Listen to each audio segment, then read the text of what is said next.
Okay, Shepard, we'll get ready for the big freeze, not the cold gripping the country, and how the even bigger freeze gripping the Capitol. And the one the Republicans are promising for the president if he goes along and freezes millions of deportations. Now, the president, we're told, is still set to do that. Better bundle up, because that all but guarantees a blizzard is coming, and fast. Welcome, everybody. I'm Neil Cavuto, and Republicans just told the president, make nice, not ice. But better put that on ice, because the president, clearly in no mood for a thaw, is set to, as soon as this week, we're told, to delay or rescind deportations for up to 5 million illegals. Republican Florida Congressman Ron DeSantis says he does that. The president just froze himself out. Explain, Congressman. Well, hey, Neil, look, the president himself several years ago acknowledged he does not have the authority to legalize people who are here illegally. And it's more than just not deporting people. He's not deporting people anyways. He's going to issue legal documents, Social Security numbers, work permits, when that is purely a legislative function. And so if the president's going to try to usurp our authority in Congress, I think that we need to bite back and not give him the funds to do that when we pass the bill to fund the Department of Homeland Security, which we have yet to do, but I think we should do here shortly. We've been down this bridge before, right? I mean, and the fear is that if you do that, the president is going to say you can't piecemeal legislate like this. You can't line item spend like this.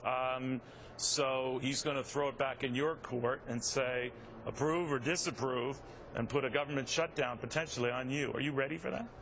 I don't know if he can get away with that, though, Neil. I mean, regular order means you fund the departments of government with individual appropriations bills. Now that we have a new Senate coming in January, we're going to be able to put defense appropriations on his desk, veterans affairs. Is he really going to veto those bills that have broad bipartisan support? I don't think so. I think he would, well, Congressman. And I guess the reason why I'm saying cynically, having seen how it operates in the past, Republicans, fairly or not, get the blame for being very, very tough when it comes to not spending more money. And he never gets the blame for wanting to spend more money. So the onus at least is going to be on you guys. Is that fair? But I think, though, we did not control the entire Congress when we had the Obamacare showdown. And that Reid was not bringing up any of these bills. Right. So I think it's different if the president's going to actually veto funding for veterans. But what I think is I don't want an up or down vote on all the spending at once. I want to do the individual bills. I think if we put DHS on his desk and he vetoes that, that would not shut down the entire government. But he'd have to explain to the people, 70% of the people in the exit polls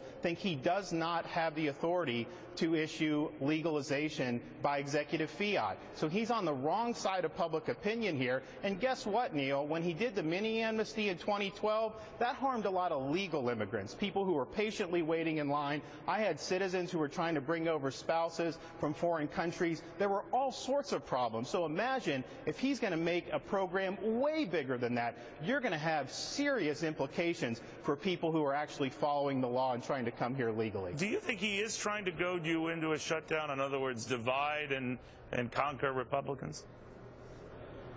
Honestly, I think if you look at his second term, what does he have to show for it? He has zero accomplishments in his second term. He's promised that he was going to do some type of immigration bill, and he's failed to do that. And so I think he's reaching for what he can call a, quote, achievement. But I think when you're acting outside the Constitution, that's a dubious achievement at best. Do you think that if he goes ahead with this, Congressman, that's slipping past the Constitution, that it's actually an impeachable offense? Well, look, we don't have the political will or ability to do that, but I do think he would be stepping outside the constitutional bounds. He admitted so himself several years ago, and I must have missed the constitutional amendments that have passed in this country in the last 3 years. I don't remember seeing any, and so he is doing that. I think it's even more than that. He's taken this attitude, Congress, you do what I want, and if you don't, then I'm going to do it anyways. And I think that is totally contrary to our system of separated powers, a system that the Founding Fathers did so well to design for us. Congressman, a real pleasure. Thanks for taking the time. We appreciate it. Anytime.